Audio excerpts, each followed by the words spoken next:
प्रश्न नंबर 1, हाल ही में किस ई कॉमर्स पोर्टल ने विक्रेताओं को मूल देश का उल्लेख करना अनिवार्य किया है? इसका उत्तर है गवर्नमेंट ई मार्केट प्लेस। सरकारी निकायों के लिए ऑनलाइन खरीद मंच गवर्नमेंट ई मार्केट प्लेस ने सभी नए उत्पादों को पंजीकृत करते समय विक्रेताओं को मूल देश का उल्लेख करना अनिवार्य कर दिया है। जीईएम वाणिज्य और उद्योग मंत्रालय के तहत एक विशेष प्रयोजन वाहन है। नए विक्रेताओं को अनिवार्य करने के अलावा जीईएम उन विक्रेताओं को भी अनिवार्य करता है जिन्होंने पहले ही अपने उत्पादों को मूल देश को अपडेट करने के लिए अपलोड कर दिया था। यदि कोई विक्रेता इन दिशा निर्देशों का पालन नहीं करता है तो उन्हें एक चेतावनी दी जाएगी।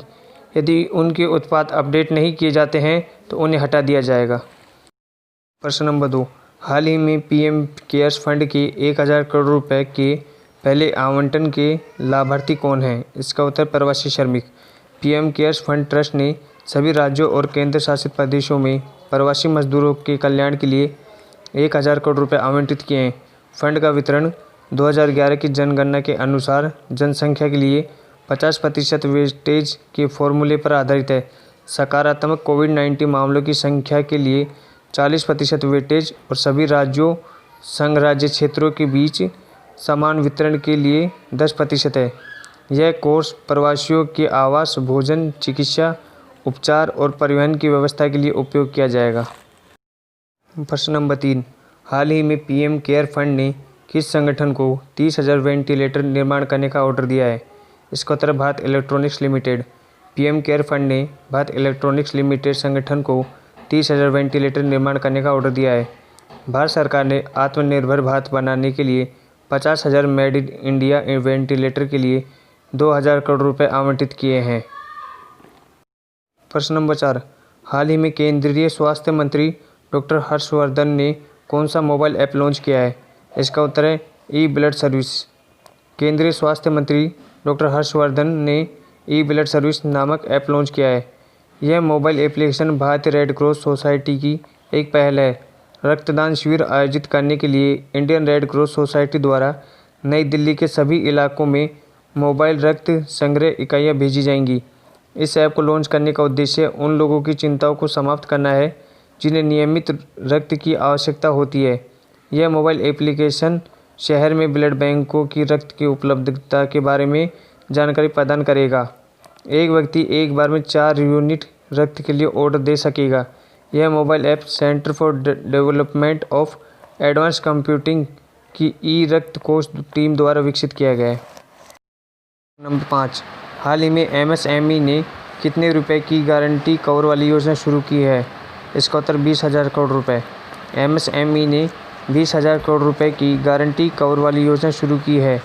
इस योजना की घोषणा वित्त मंत्री द्वारा आत्मनिर्भर भारत पैकेज के एक हिस्से के रूप में की गई थी। यह योजना पूरे देश में लगभग 2 लाख एमएसएमई को सहायता प्रदान करेगी।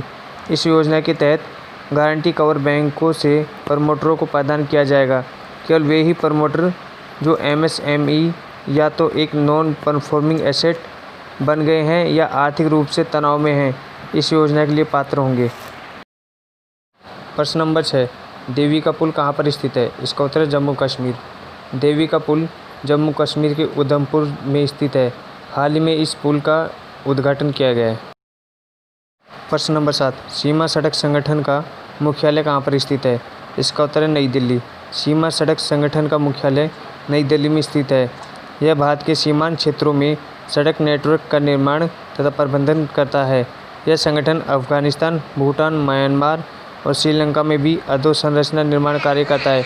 इसकी स्थापना 7 मई 1960 में की गई थी। प्रश्न नंबर 8, हाल ही में भारत के बाहर दुनिया का पहला योग विश्वविद्यालय कहाँ पर खोला गया है? इसका उत्तर लॉस एंजलिस। भारत के बाहर दुनिया का पहला योग विश्वविद्यालय अमेरिका के लॉस एंजलिस में खोला गया है। इस योग विश्वविद्यालय का नाम स्वामी विवेकानंद के नाम पर रखा गया है। इस योग विश्वविद्यालय के अध्यक्ष के रूप में डॉक्टर HR नागेंद्र को नियुक्त किया गया है। प्रश्न number 9, Islamic revolutionary guard corpse की स्थापना कब की गई थी? इसका उत्तर 22 अप्रैल 1979। इस्लामिक रेवोल्यूशनरी गार्ड कोर्प्स की स्थापना 22 अप्रैल 1979 में की गई थी। Islamic revolutionary guard corpse Iran के सशस्त्र बल की एक शाखा है। इसकी स्थापना अयतुल्ला खोमेनी के आदेश पर की गई थी। ईरान के संविधान के अनुसार इस्लामिक रेवोल्यूशनरी गार्ड कोर्प्स का कार्य विदेशी हस्तक्षेप से इस्लामिक प्रणाली की सुरक्षा करना है। वर्तमान में इस्लामिक रेवोल्यूशनरी गार्ड कोर्प्स में 1,20,000 से अधिक कर्मचारी कार्यरत हैं। इसे सऊदी अरब, बहरीन तथा अमेरिका द्वारा आतंकवादी संगठन घोषित किया गया है। प्रश्न नंबर 10, पुनेजा पुल कहाँ पर स्थित है? इसका उत्तर है जम्मू कश्मीर। पुनेजा पुल जम्मू कश्मीर के डोडा जिले में भद्रवाह शहर में स्थित है। इस पुल के निर्माण की लागत 4 करोड़ रुपए थी। यह पुल 50 मीटर लंबा है। हाल ही में इस पुल का उद्घाटन किया गया है।